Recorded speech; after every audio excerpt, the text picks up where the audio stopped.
세상에 믿을 사람 하나 없다고 하죠. 그 말 진짜더라고요. 가장 가까운 사람이 등에 칼을 꽂는 순간 그 아픔은 상상 그 이상이에요. 이건 단순한 배신이 아니었어요. 누군가의 인생을 짓밟고도 아무렇지 않게 웃는 사람들. 그 지옥 같은 진실을 마주했던 제 이야기 이제 시작해 볼게요. 안녕하세요. 오늘도 제 사연을 읽으러 와주셔서 진심으로 감사드려요. 저는 지방에서 살고 있는 40대 여성입니다. 최근 몇 달 동안 제 인생에 한 번도 경험해보지 못한 깊은 어둠에 빠졌었어요. 솔직히 말하면 그때 기억이 아직도 꿈처럼 되살아날 만큼 악몽처럼 저를 괴롭히고 있어요. 남편과 결혼한 지 이제 7년이 됐습니다. 저희는 30대 중반, 꽤 늦은 나이에 선자리에서 만났죠. 나이가 나이인지라 서로 따져볼 건 다 따지고 계산하고 고민 끝에 결혼을 결심했어요. 말 그대로 조건이 딱 맞았거든요. 저는 시댁의 간섭이 심한 걸 누구보다 싫어했어요. 주변 친구들이 시어머니, 시누이 문제로 골머리를 앓는 걸 수도 없이 봐왔거든요. 그런 얘기 들을 때마다 속으로 나는 절대 그런 일 겪기 싫다 생각했어요. 끔찍했죠. 그래서 시댁과 거리를 두고 지낼 수 있는 남자를 찾았어요. 반면 남편은 중소기업에 다니고 있었고 수입이 넉넉한 편은 아니었어요. 그러다 보니 결혼 상대로 경제력 있는 여자를 원했죠. 결혼 후에도 전업주부보단 계속 일하는 여자가 좋다고 했어요. 가장으로 혼자 짐을 지기엔 부담스럽다고요. 사실 남편은 저에 비해 연봉도 적고 회사 이름도 사람들에게 잘 알려지지 않은 곳이었어요. 저도 처음 듣는 회사라 그가 설명해 줄 때까지 뭐 하는 회사인지 몰랐을 정도였어요. 그에 비해 저는 20대 중반의 대기업에 취직해서 묵묵히 승진해온 케이스였어요. 이런 말 하기 조심스럽지만 저 나름대로 능력도 있고 성과도 있어요. 월급도 남편보다 훨씬 많고 보너스까지 받으니까 명절엔 엄마께 명품 화장품 세트 정도는 여유 있게 챙겨드릴 수 있어요. 그렇다고 제가 사치를 즐기는 사람은 아니에요. 지금까지 받은 월급의 절반 이상은 꼬박꼬박 저축해왔거든요. 사실 그건 단순한 능력이 아니라 친구들이 결혼하고 애 키울 때도 저는 일에만 매달린 결과였어요. 아파서 누워있기 전엔 결근도 안 할 만큼 회사에서도 지독하다는 말 자주 들었죠. 사실 30대 초반까지만 해도 결혼하자고 직장까지 그만두는 사람들 보면 이해가 안 갔어요. 근데 이상하게 30대 중반이 되니까 생각이 달라지더라고요. 남자친구는커녕 연락할 친구조차 하나둘 끊기기 시작하니까요. 주변 친구들은 애 키우느라 정신없고 겨우 만나도 온통 애 얘기, 시어머니 얘기뿐이에요. 제가 끼어들 틈도 없고 대화가 전혀 안 통해요. 그런 시간이 쌓이다 보니 저도 모르게 외로움이 스며들기 시작했어요. 그나마 자주 만나는 친구는 얼마 전 이혼한 숙이 하나뿐이었어요. 숙이는 결혼 3년 만에 이혼했는데 결혼 당시엔 변호사랑 결혼한다고 다들 부러워했거든요. 호텔에서 결혼식 올리고 사회도 유명한 개그맨 섭외해서 화려하게 했어요. 근데 결국 위자료도 못 받고 조용히 합의 이혼했더라고요. 뭔가 숨기는 게 있는 듯 했어요. 자기도 그 얘긴 꺼내기 싫은지 함구하고 있었고 저도 괜히 더 물어보긴 뭐해서 그냥 언젠간 말해주겠지 하고 넘겼죠. 주변을 보면 애 셋 낳고 사는 친구도 있고 수기처럼 이혼한 친구도 있고 다들 각자의 방식으로 살아가더라고요. 그런 모습들을 지켜보면서 저도 조금씩 마음이 바뀌기 시작했어요. 나도 이제 결혼해야겠다는 생각이 문득 들더라고요. 그렇게 마음먹고 만난 사람이 지금의 남편이었어요. 외모는 평범하지만 성격은 차분하고 편안했어요. 나이에 비해 자기관리도 잘 되어 있어서 더 믿음직스럽게 느껴졌고요. 무엇보다 마음에 들었던 건 시댁이랄 게 거의 없다는 점이었어요. 남편에겐 미안한 얘기지만 그게 제겐 가장 큰 플러스 요인이었죠. 남편 아버지는 어릴 때 집을 나가셨대요. 초등학교 들어가기 전 바람이 나서 가출하고는 그 뒤로 연락 한 번 없었다더라고요. 사춘기 시절 함께 찍은 사진도 전부 다 태워서 남아있는 게 하나도 없다고 했어요. 그래서인지 남편은 할머니 손에 자랐다고 해요. 어머니는 남편이 중학생 때 재혼하셔서 새 가정을 꾸리셨고요. 처음엔 남편도 새아버지와 함께 살게 되었지만 이복 동생이 태어난 후 점점 멀어졌다고 하더군요. 그의 어린 시절 이야기를 들을 때마다 마음 한구석이 저릿해졌어요. 정말 복도 없이 자란 사람이구나 싶었죠. 부모에게 받은 것도 없고 사랑받은 기억도 희미한 그런 삶을 살아왔기에 그는 스스로도 좋은 아버지가 될 수 있을지 늘 자신 없어 했어요. 우리는 살아온 환경도 자라온 배경도 서로 달랐어요. 하지만 이상하게도 그 차이는 크게 중요하지 않았어요. 서로의 외로움과 필요함이 맞아떨어졌는지 반년 정도 만나고는 바로 결혼하게 됐죠. 남편도 저처럼 한때는 비혼주의자였어요. 결혼은 관심받기라던 사람이었는데 저희 둘 다 나이를 의식하면서 조금씩 생각이 바뀐 거였죠. 그런데 아이 문제에 있어서만큼은 생각이 너무 달랐어요. 저는 꼭 아이를 낳고 싶었어요. 결혼하지 않고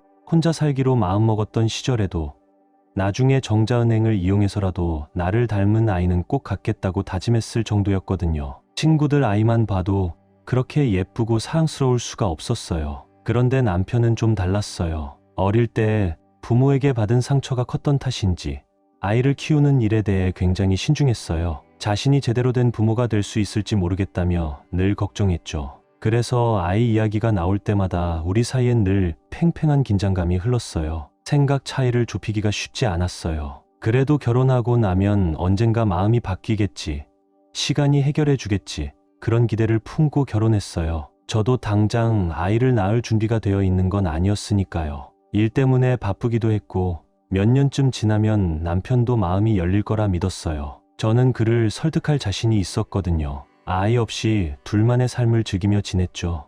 하지만 시간이 갈수록 제 마음속에 초조함이 피어났어요. 결혼할 때도 이미 노산이라 불리는 나이였는데 몇 년이 더 지나니 몸이 따라줄까 걱정이 됐어요. 그래서 남편 몰래 임신을 준비하게 됐죠. 냉동 난자, 냉동 정자 같은 방법도 알아보고 있었고요. 엄마는 이른난 한의원까지 가셔서 부부 체질을 맞춰주는 약도 지어오셨어요. 물론 남편에겐 그냥 기력 회복제라고 둘러댔어요. 임신에 좋은 약이라고 했다간 또 다툴 게 뻔했으니까요. 이런 복잡한 고민은 수기한테만 털어놓을 수 있었어요. 결혼하고 아이 낳고 사는 친구들에겐 말해봤자 공감도 못 받고 오히려 상처받을 것 같았거든요. 다행히 수기가 이혼하고 나서 우리 집 근처로 이사 왔어요. 걸어서 몇 분 거리라 퇴근 후 자주 만났죠. 가끔은 남편까지 셋이서 호프집에서 맥주 한 잔도 했고요. 수기는 털털하고 쿨한 스타일이에요. 남자한테 들이대는 스타일도 아니고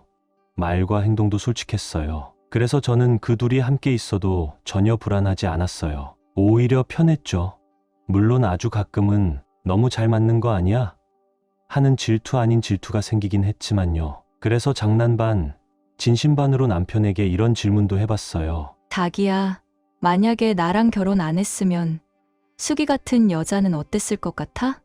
남편은 딱 잘라 말했어요. 내 스타일 아니야. 좀 부담스러운 타입이야. 그러면서 그런 말 하지 말라고 실례라고까지 하더라고요. 그래서 저도 민망해서 미안하다고 사과했어요. 그런데 어느 날이었어요. TV에서 아기들 나오는 육아 예능 프로그램이 방영되고 있었어요. 평소엔 그런 방송에 관심도 없던 남편이 화면을 보며 무심히 말했죠. 애들 귀엽다.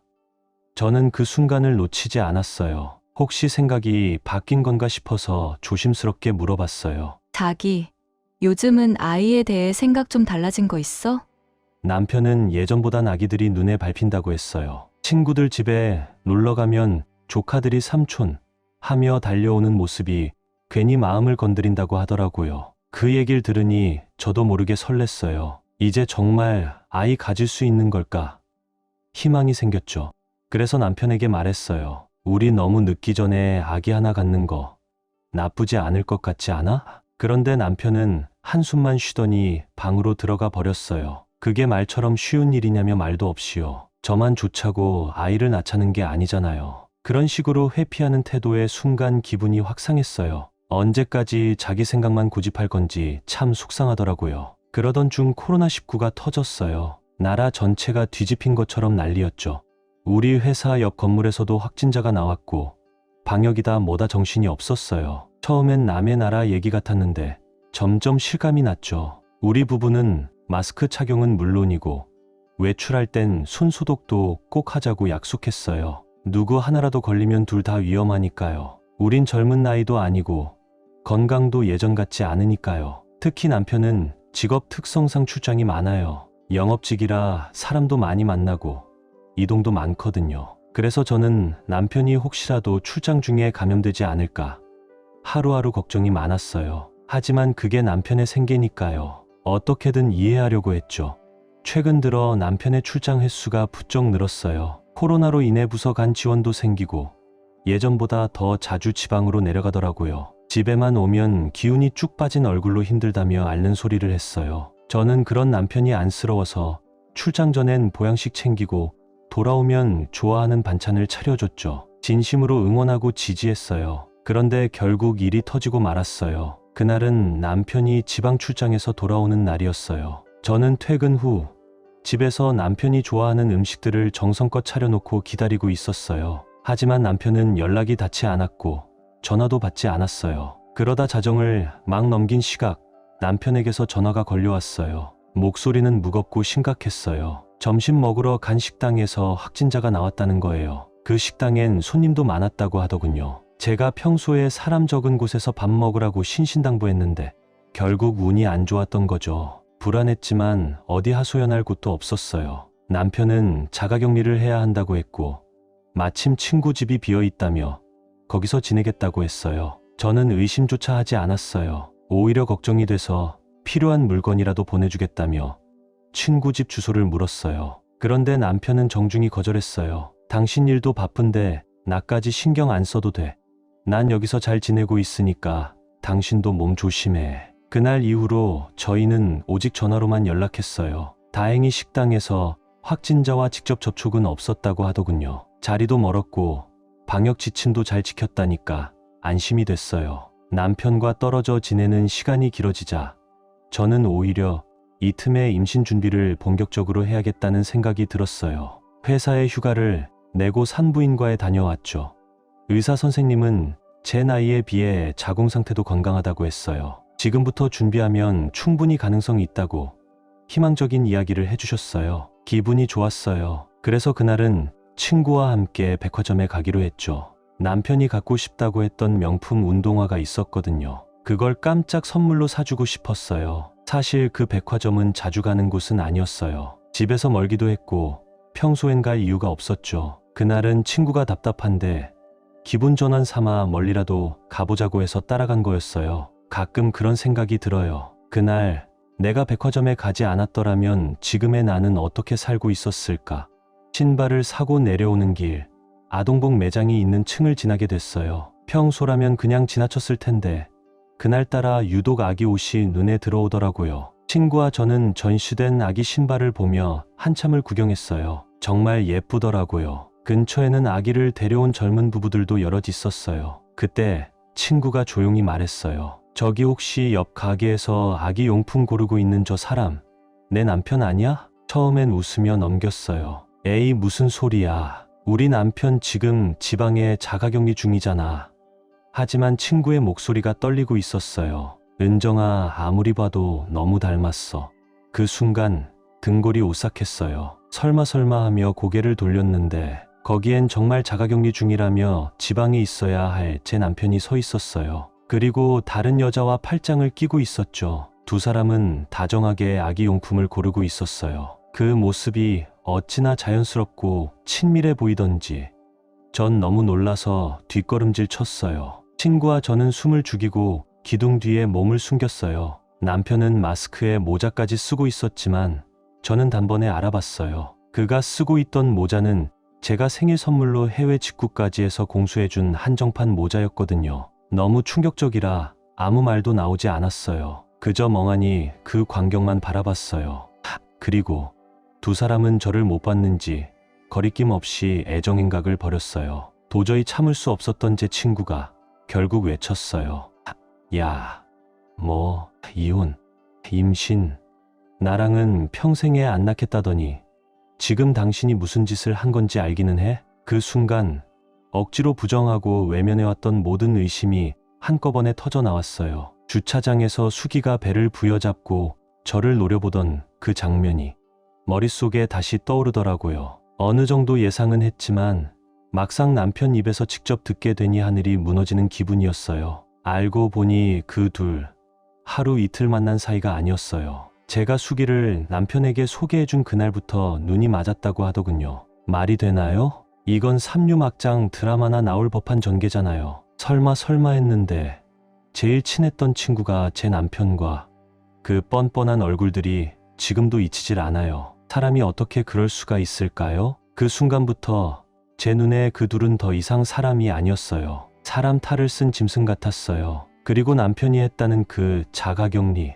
알고 보니 식당에 확진자가 있던 것도 거짓이었어요. 수기가 임신한 걸 알고 둘이 축하 파티라도 하려고 만든 자작극이었던 거죠. 저는 병원 다니면서 혼자 임신 준비하고 있었는데 남편은 그 시간에 제 친구년이랑 같이 새 살림을 차리고 있었어요. 생각만 해도 피가 거꾸로 솟고 속이 뒤집혀요. 저는 남편한테 물었어요. 언제까지 나한테 둘 사이를 숨길 생각이었어?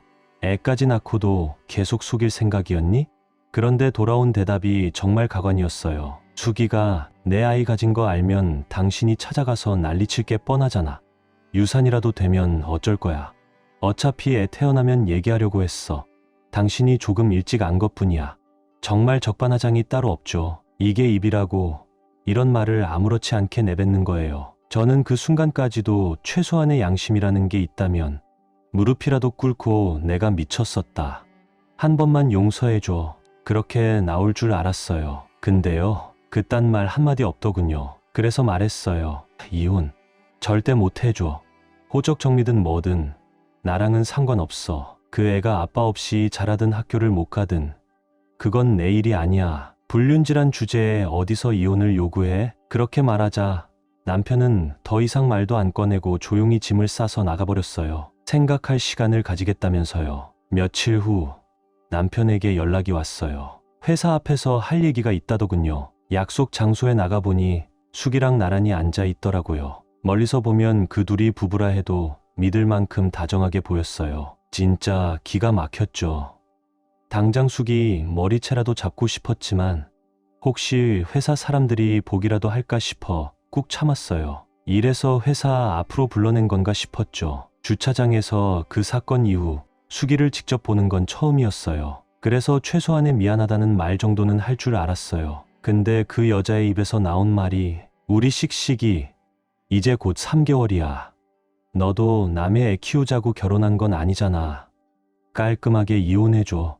은정아. 정말 그날 이후 단 하루도 그 인간과 함께 살고 싶지 않았어요. 그래서 결국 저희는 이혼했어요. 저는 위자료로 아파트와 자동차를 요구했어요. 남편은 억울해하면서도 수기 눈치를 보는 건지 순순히 내놓더군요. 그리고 얼마 안 지나 남편과 수기가 결혼한다는 소식을 친구를 통해 들었어요. 속으론 식장에 쳐들어가서 난장판 만들고 싶었어요. 근데 그런다고 제 인생에 뭐가 남겠어요. 그 얼굴들 다시 안 보는 게 차라리 이득이겠다 싶었어요. 그래서 일에 더 집중했어요. 마음이 허전할수록 더 치열하게 살았어요. 그런데 말이죠.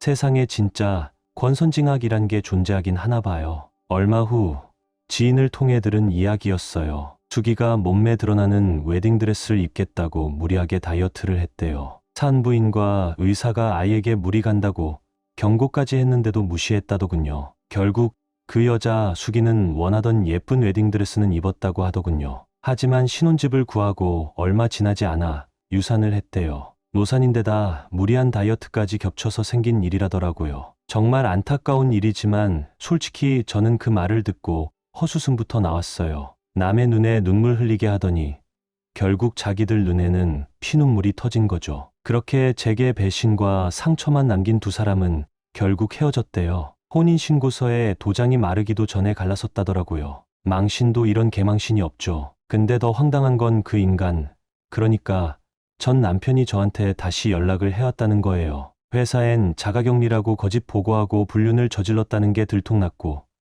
그 일로 감봉은 물론 해고, 위기까지 몰렸대요. 울고불고 난리를 치면서 저보고 나와서 자기를 좀 변호해달라더군요. 최악의 경우엔 서약서까지 쓰고 회사를 떠나야 할 수도 있다며요. 그 나이에 이직도 힘들고 앞날이 막막하겠죠. 하지만 그건 그의 선택이었고 그의 책임이죠.